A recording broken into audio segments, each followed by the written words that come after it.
So, in the time that you've been a teacher, have you noticed any progression in bullying? I think what I've noticed most isn't necessarily that there is more bullying happening now, but with Facebook now in particular, MSN maybe a few years back and now Facebook, I think that at the school we're becoming a lot more aware of things that are happening.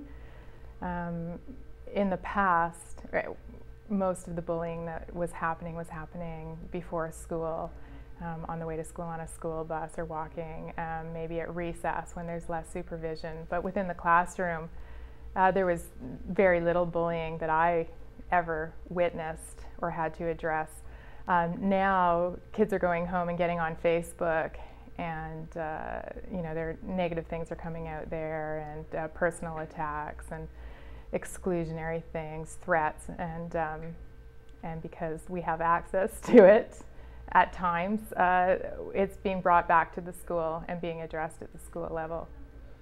How does that change your job as a teacher? Are you guys prepared for this? Well, I guess on an individual level, it depends on how much time and effort you're putting into being part of that social media and being aware of it. It's amazing, though, with the amount of access that there is to sites like Facebook. Eventually, and it doesn't take very long, we become aware of things that are happening on Facebook and outside of school. And once it's brought to the school, then it does sort of become a school issue, because often the behavior then we find out is happening on the playground, and once we're aware of it, we can look for it and address it. When you were in teachers college, how were you trained or how were you taught to deal with bullying? That's interesting. I don't recall it ever being specifically addressed. Now, I may just not remember that, but I don't remember bullying being a major issue that was talked about in teachers college.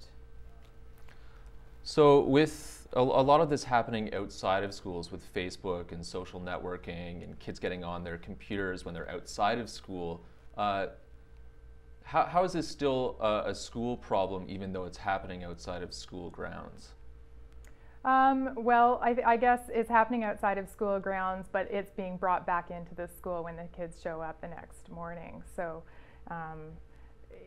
although what's happening off the school grounds isn't a school issue, I believe that as long as it is something that will be affecting the climate of the school, it's something that the school is able to address. Now, what are your thoughts on Bill 157? I know now, as of February 1st, as a school board employee, I'm legally required to report any incident that is any suspendable offense that I'm witness to or become aware of. I'm legally bound to report that to the principal now.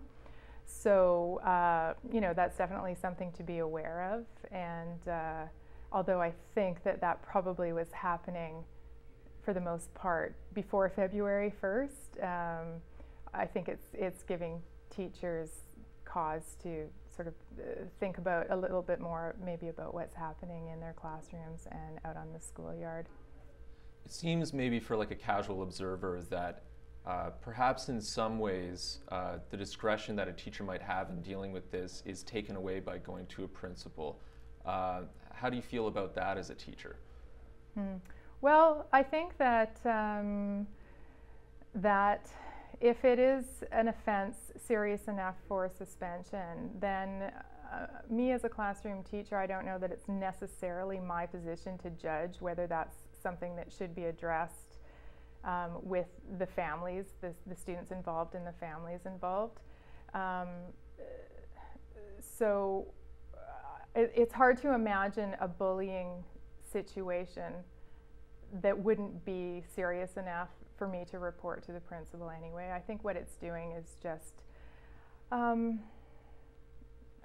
sort of formalizing the process a little bit, and perhaps it's making it easier to track sort of a repeat offender, if that's the right term for it, from year to year, right? Mm-hmm. Now, in terms of certain types of bullying, certain stuff that you might be able to classify racist or sexist or homophobic comments, has there been any change in how much that is being used in your own observations?